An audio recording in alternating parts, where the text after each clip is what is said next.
Welcome to the Religious Studies Project, hosted by Christopher Cotter and myself, David Robertson. This podcast is produced in association with the British Association for the Study of Religions. You can visit our website at www.religiousstudiesproject.com. Today we're joined by Dr. Marta Trzebiatowska, who's a lecturer in the Department of Sociology at the University of Aberdeen. Her research has focused upon Catholic sisters in Polish convents, Polish Catholic migrants in local churches in Scotland, and most recently she's co-written a book with Steve Bruce called Why Are Women More Religious Than Men?, which is coming out later in the year, published by Oxford University Press. So today we're going to be talking about just that question: why are women more religious than men? So first of all, Dr. Trzebiatowska, welcome. Hello. I guess we should start by saying, are women more religious than men? Yes. Yes. There's a whole mountain of surveys, so quantitative evidence, which focuses on mainly really Christian religions, but there's also evidence from the World Values Survey that covers the rest of the world. And as it usually happens with quantitative data, when the questions are translated into different languages, the outcomes might vary. So you could say that it's not entirely reliable, but so many people have reproduced the surveys in so many ways that you could say that if it's not universal, the gender gap in religiosity, then at least it's close to universal. And then there's a lot of evidence from qualitative sources, so ethnographies of women's religiosity, and small-scale qualitative studies, historical studies. In other words, there's plenty of stuff. There's a lot of data from the Gallup surveys. That have been, the surveys that have been done over and over again over the years, and mainly during the 20th century. And I'll come to it later, but it seems like the question can only be asked now because we have had access to this data only over, maybe just a bit more than 100 years. Because before it simply wasn't available because, people didn't pay attention to these things, to gender. So this is a very unique moment, and it's a very timely question, I guess, because we can actually ask it, we can access it. So yes, they are more religious than men. Do you want me to say anything about how it's measured? Please do, because that was my next question. Would be what do we mean by religious here, and so what measures are we using? Okay, well, I'm just looking here at a couple of tables that I have, and the questions that were asked were, for instance, are you a religious person? So that's obviously asking about beliefs and attitudes, but also about attendance. So how often do you attend church, mosque, and so on? And here we obviously come across a problem straight away, because when you're trying to compare different religions, you have to take into account that there are different rules. So what makes a good Muslim is not the same thing as makes a good Christian, and so on. And this is further complicated by gender differences, different requirements for men and women. So you have to rephrase questions. So for example, I've got, this is a brilliant example of how you can measure non-Christian religions in this respect. Because if you ask Muslims or Buddhists about attendance, men come out as more religious than women, of course, because of the particular rules and requirements that are placed upon them. But if you rephrase the question, if you ask Muslim, Buddhists and Hindus, for instance, do you consider yourself as actively practicing your religion, then the answers will be different. And here women come out as more religious than men, and it's only Sikhs that come out on a par with women and men. But in every other case, it turns out that women are more religious than men. Another issue here is what you could call primary and secondary religious behavior. If you asked a religious person about this, they would probably disagree, and they would say that all religious behavior or rituals and beliefs are primary. But we could make this distinction just for analytical purposes. So going to church and praying, or going to the mosque, or attending any religious place of worship would be primary behavior. And secondary behavior would be all these things that you do daily. They are connected to religion, but perhaps not explicitly. And here, there are fantastic examples of, for instance, the use of food in religious rituals. And Judaism excels at it. We've got the stereotype of the Jewish mama cooking, which is, as I said, a stereotype, but it is also true. And it is also true that these rituals that are sort of unnoticed, Grace Davy refers to it as I think she uses the metaphor of an iceberg, that you get there's all this stuff going on the surface, but you only see the tip of it. And it's the same with women and religious behaviour, because, as I say, Jewish women would carry out all these food-related rituals that are very, very important and absolutely central to the religion. So without them, this whole thing would collapse. But nobody talks about it as explicitly religious, as a behaviour. They attach a lot of spiritual importance to it. And they, in fact, think that their religiosity is superior to this of men's. It's not the intellectual effort that matters here. It's being good to your fellow human being. There's a great anecdote about it. It's a married Jewish couple, and they discuss whether it's better to give money to homeless people to buy food, or whether it's better to cook for them and give food to them. And the man, the rabbi, says that it's better to give money to them, and that's his charity. And the wife disagrees and says, no, you can't give money to them. They don't have a place to cook the food. You're completely ignoring the context here. I will cook for them, take them the hot meal. It will benefit them much more, and I'm performing an act that is essentially a religious, spiritual act, and an act of charity. But what you're doing doesn't make any sense, because although men and women are not as different as we think, there are still different patterns of thought and action. And this is a great example of how men and women can think sometimes in social situations. So what I'm trying to say is that women do a lot of things that are not considered explicitly religious by men, but they are. Wonderful. So you're not just taking surveys and, if people are like, yeah, I'm religious, or yeah, I go to church. You're really looking into it in much more in depth and sort of superficial.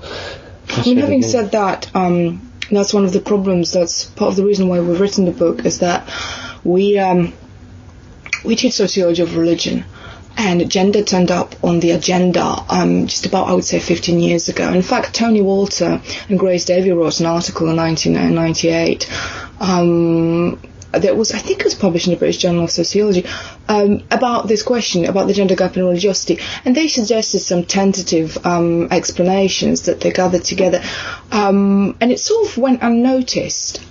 And then in 2005, there was a conference in Lancaster for the study group, Sociology of Religion study group, and the theme was gender and religion, and that's how it all really kicked off. But Grace Davy and Tony Walton made this argument first, really, and noticed it, because the gender gap in religiosity was first really noticed by those involved in Christian churches. So people who were around religious people, and noticed that there were just more women.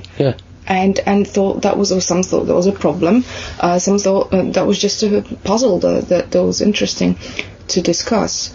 So that's why we wanted to write the book, because there weren't any sociological texts that would bring together all these studies of women's religiosity, but also there were quite a few arguments, explanations coined by various scholars from different disciplines.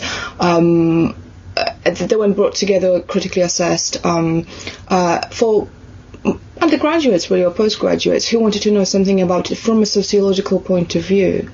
So, and we wanted to do it as a social scientific attempt, not something that is just exploring religiosity, or something involving a partisan argument, like a lot of feminist studies of women's religiosity. There's nothing wrong with it, but there's already a point of view put on it. It's already directed by an agenda. We didn't want an agenda. We want to, as sociologists, want to describe religion, present evidence, and then try to explain the patterns of human behaviour. And here it happens to be a very gendered pattern. So that's, I've just gone off track. But No, not at all. It's really good to get into the inner workings of what's going on. To move things on a bit, I remember, again, this is another interview that we're recording down in Chester at the British Sociological Association Sociology of Religion Study Group annual conference. So I attended Marta's talk yesterday. You mentioned, I think it was 3 major explanations as to why, sort of classic, if you could have classic explanations since it's only been such a short time, as to why women are seemingly more religious than men. Could we talk about that? Yeah, well, we divided all the existing explanations into 3 different groups, just for analytical purposes and just for the sake of clarity, really. So the first one, as you would expect, would be the nurture-nature debate. So are women more religious than men because of who they are or because of what they do? And I think in popular consciousness, there's this belief that the women are biologically different from men, and it drives them, and it's just innate differences. And sociologists have been struggling for years and years to show, and not so much prove, but just demonstrate that it's not necessarily the case. And so did anthropologists. But anyway, so the first explanation would be, I suppose, feminine and religious social roles and activities. So we're talking here about secular social roles and activities that women are expected to engage in most societies that also coincidentally involve religious activities. Because Christianity in Western societies is such a central part of culture and daily life, and has been, well, obviously less so now, but it structured social life to such a great extent that there's just no escape from it. So social roles and activities that are deemed feminine, so women are socialized into performing them and expected to perform them, and they also happen to be in the realm of the religious. So the first one would be childbearing, and that's explicitly biological, and that's the main difference between men and women, that men yet still can't give birth. Unless you're Arnold Schwarzenegger. Absolutely. And maybe one day they will be able to, but even if they do, they will have a long way to catch up with women in terms of the practices surrounding it. So you could say, yes, it's a biological difference that really matters, but it doesn't matter because of some sort of innate differences. It matters because of the consequences of biology, because of the social expectations that are placed to women, because of their ability to reproduce. So childbearing is important because it's always been associated very closely with religion. So, for instance, there are a lot of religious rituals that were absolutely essential.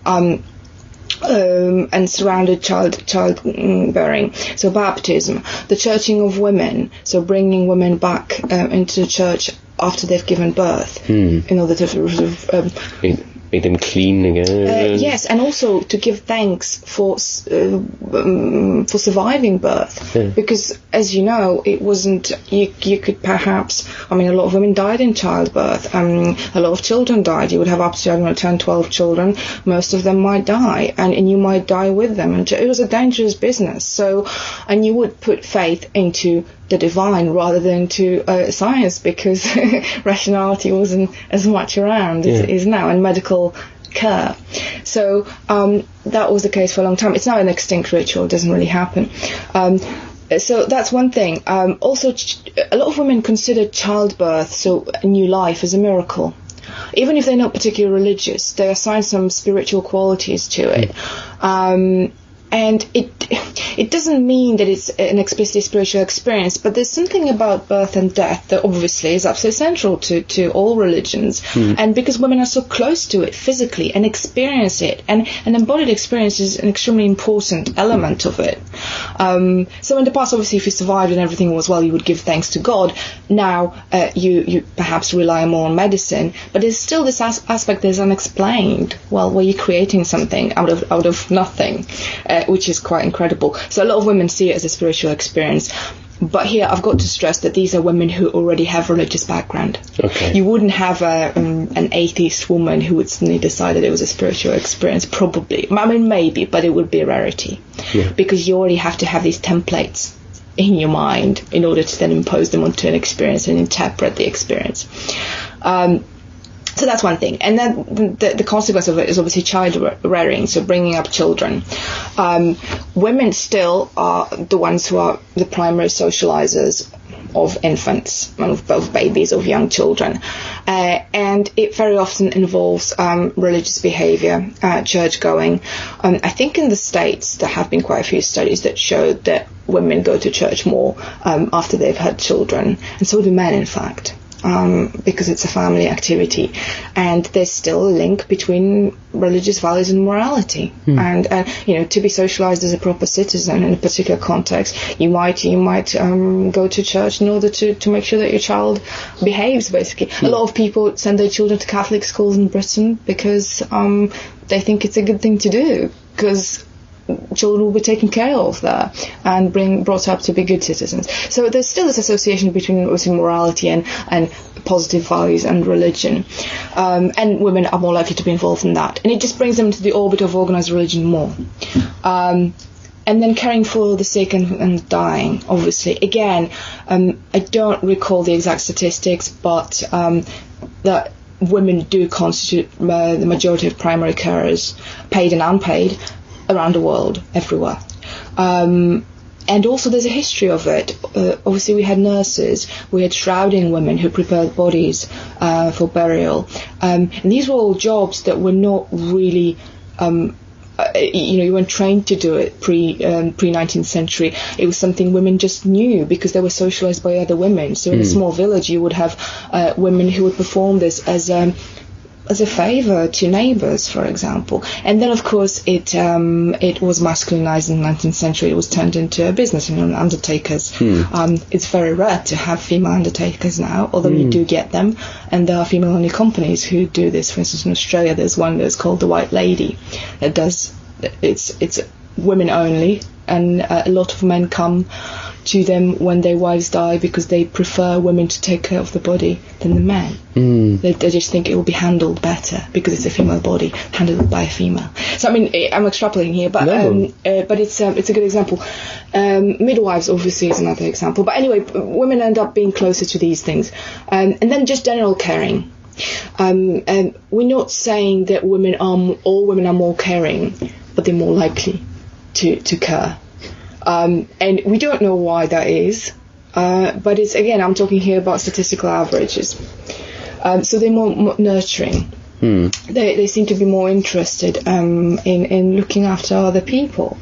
And as I say, not all, but a lot. So they're more attracted to religion, or they might be, because of the message that religion sends out about compassion for your fellow human beings and about love.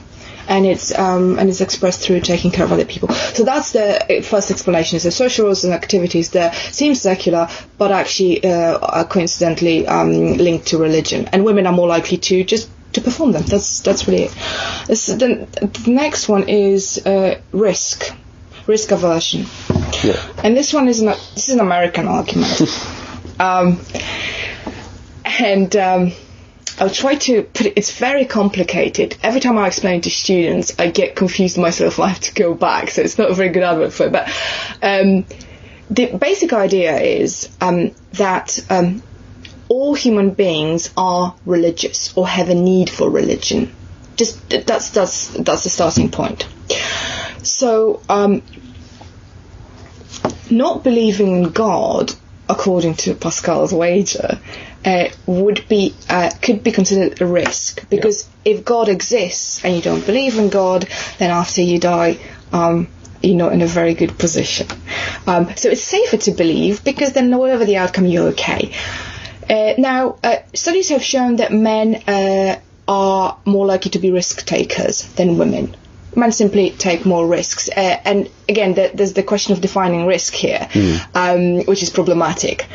But it's been defined in lots of different ways. But mainly it's stuff like walking home alone at night, parachuting. Driving very fast. Driving fast, yeah. So things that you would expect to came up in these surveys.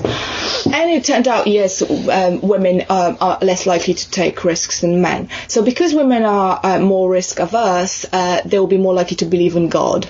So to bet the right way. on Pascal's wager, because rejection of religious beliefs is a form of risk-taking. So women are more religious because they're not risk-takers and they'd rather play it safe.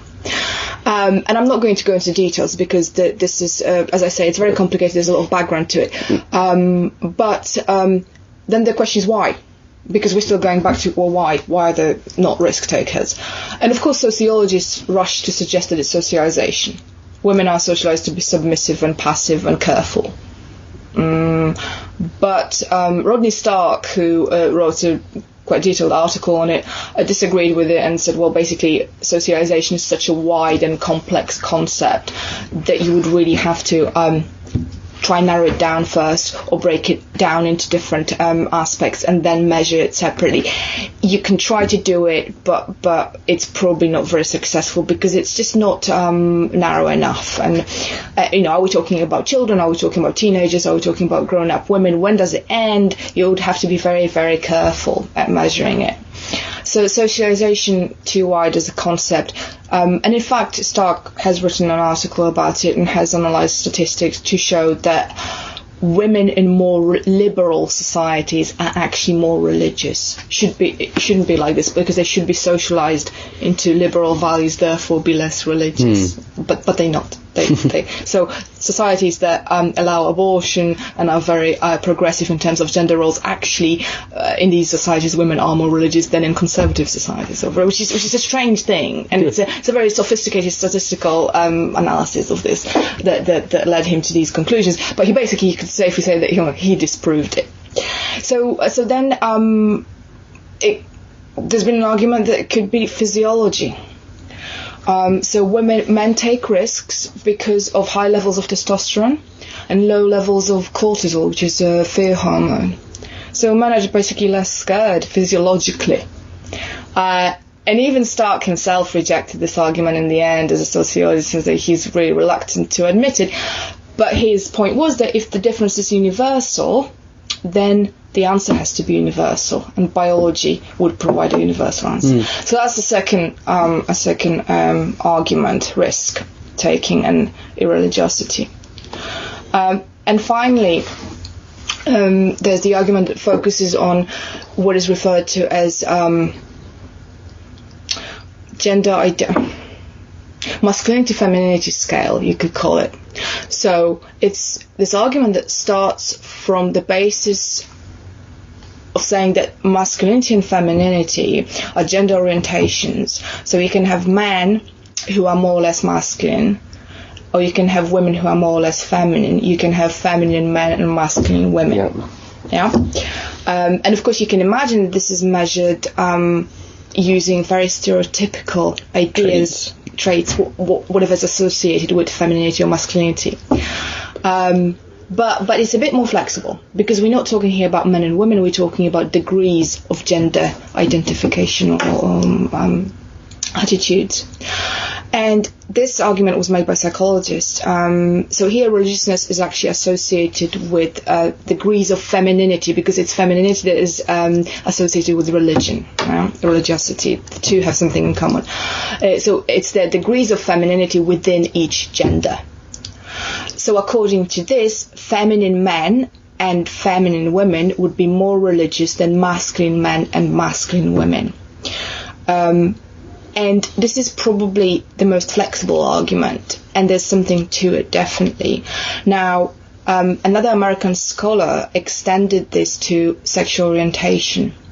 So he conducted a survey among college students, I think, and he claims that homosexual men and straight women will be more religious than straight men and homosexual women, because you see what's happening here. There's this association with masculinity and female homosexuality and femininity and male homosexuality, which in fact conflates gender identification and sexual identification. The two are two different things. So but because there are a statistical table showing this, I suppose this argument went unchallenged. I think gender scholars will have a lot to say about this because it's very rigid.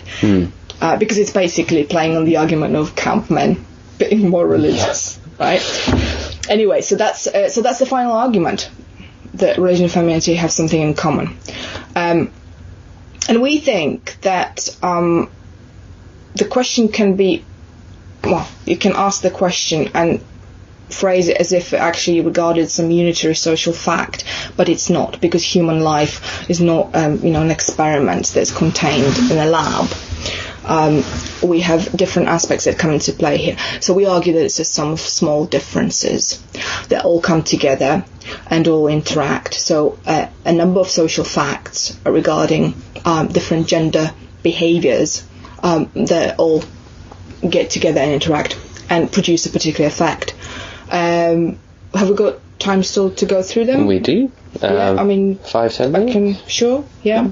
So there are 5 of them, and some might be more important than others.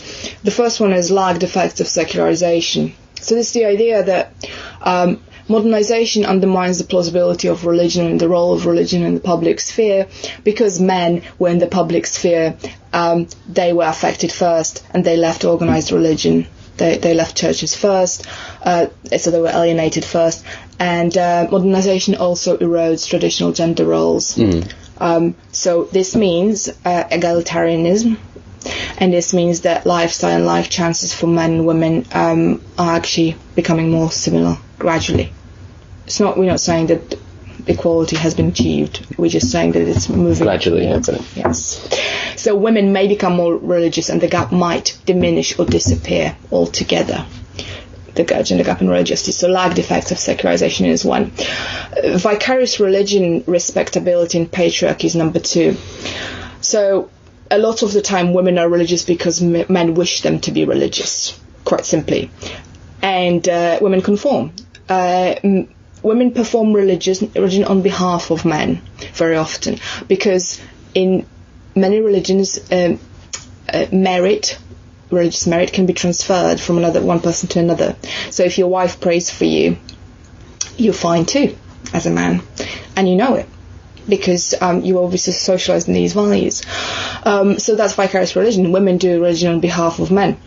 So they feel responsible for other people, men and children, in fact. Respectability. Obviously, a lot of the time, women are held responsible for collective honour.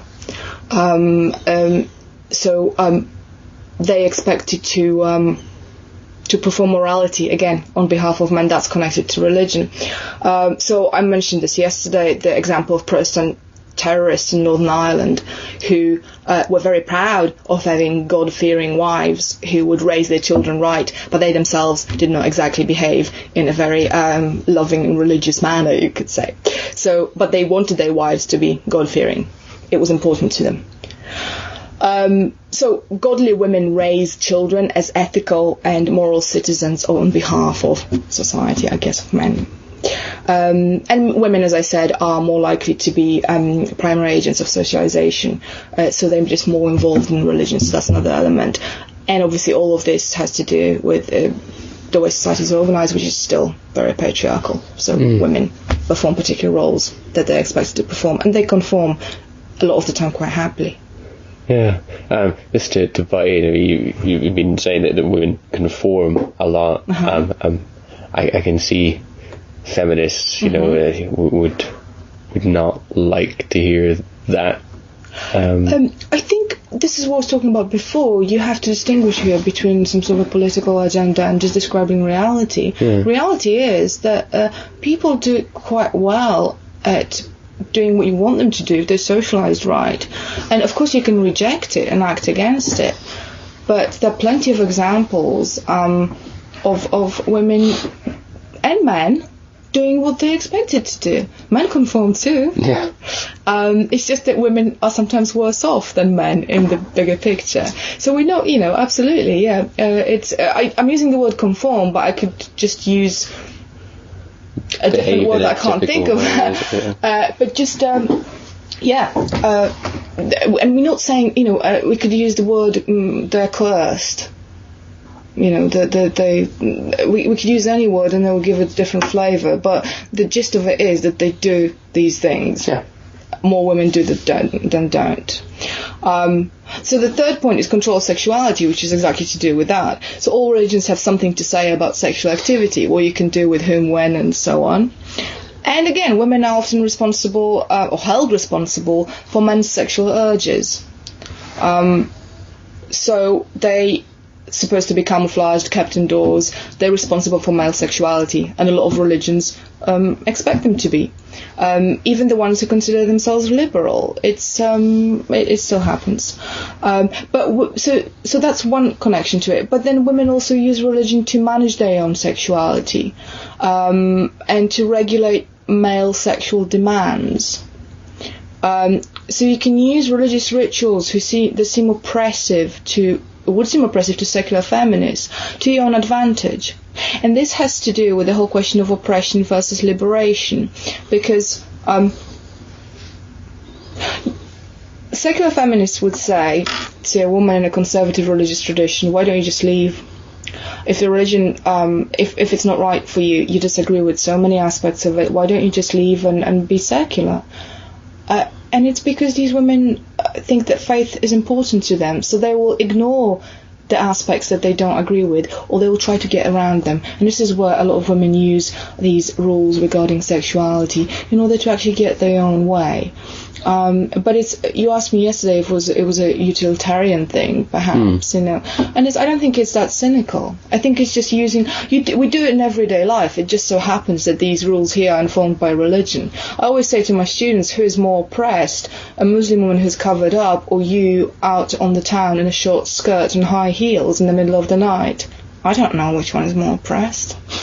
So you can manipulate it, and so women actually find religious useful for these purposes. And you can see lots of examples in Pentecostalism, Orthodox Judaism, Catholicism, even lots of different religions. Number 4 is secular gender roles, and I'm not going to go into detail. I've already mentioned it. Basically, women are more likely to be involved in social tasks that are labelled as secular, but keep them closer to religious concerns. So life, death, caring, all the rituals surrounding that. And roles bring about attitudes. It's like when you're a farmer, you work outside, you're more likely to be tanned than an office worker. That's really the way it works. You just take on particular attitudes because you hang about with particular people who hold these attitudes. And so the ethic of caring actually aligns women with religious organizations because they have common concerns. This message of love and caring resonates with women more than with men for some reason. Okay, and number 5, which I think is really probably the most important now, is the concern with body, illness and health. Particularly in holistic spirituality, in New Age spiritualities, a lot of these activities are concerned with physical and mental well-being, and women are heavily represented in these activities, over 80%. So that's a huge percentage. Women are more likely than men in the secular context to be interested in self-help activities and health-seeking behavior. They go to doctors more. They address their physical problems more readily, and they also do this on behalf of men. They take care of men's physical problems. They would urge their husbands or boyfriends to go to the doctors. And it translates into religious concerns as well. So because women are more concerned with bodies in general, alive and dead, again, I mentioned it yesterday, women are not very happy in surveys about being buried. They'd rather be cremated because they're worried about what happens to their body after they die. They don't want to be eaten by worms. Whereas men don't really care about it. So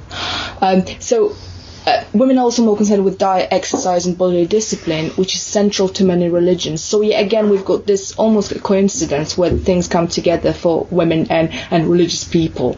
So women are more likely to be involved. So that's number 5. And as I said, you could say that this gap is temporary, and it will diminish or completely disappear when women's lives begin to resemble those of men's. But it might not, because it might play out differently in different cultural contexts and religions, and we already see such a diversity of examples. Yes, so that's it really. Yeah, it's been wonderful. It's really rich with data and really interesting ideas, and it is a great overview. And I'll hold my hand up and say I don't know too much about the relationship between gender and religion, so it's been really good to be having this discussion. Just before we close, I might just put you on the spot and say if you could sort of reduce the entire argument to like one or two sentences. Why are women more religious than men? It's not about religion. It's nothing to do with religion. It's to do with I can't reduce it to one sentence. It's the gender difference in behaviour and attitudes to life that affects this difference and then feeds into it, because religion is so closely intertwined with everyday life that it will matter here. Yes, but it's not biology. Yeah, it's not biology. Okay. Wonderful. Well, thank you, Dr. Trzebiatowska. Thank you. Perfect. I shall stop that. Well, you've just been listening to Chris talking to Marta Trzebiatowska on the subject of why are women apparently more religious than men. And I'm sure it's going to be a controversial topic. If you have something to say on the matter, please get involved on our website or indeed on the Facebook page. Next week we'll be continuing with the theme of material and embodied religion with an interview with Kim Knott on the subject of space and location in the study of religion, which we recorded at last year's Spiritual Practices of Everyday Life conference, which was sponsored by the Religion and Society project. But before that, we've got a response to Marta's interview by Erica Solomon, and that'll be going up on the website as always on Wednesday. And don't forget, our Opportunities Digest will be going up on Friday as ever. And that's all from us this week. Don't forget to check out our Facebook page, our Twitter feed, Project RS, and if you use us on iTunes, please do rate us. It matters a lot to us and can help us take the podcast to a lot of people who wouldn't normally hear about it. But for now, and as always, thanks for listening.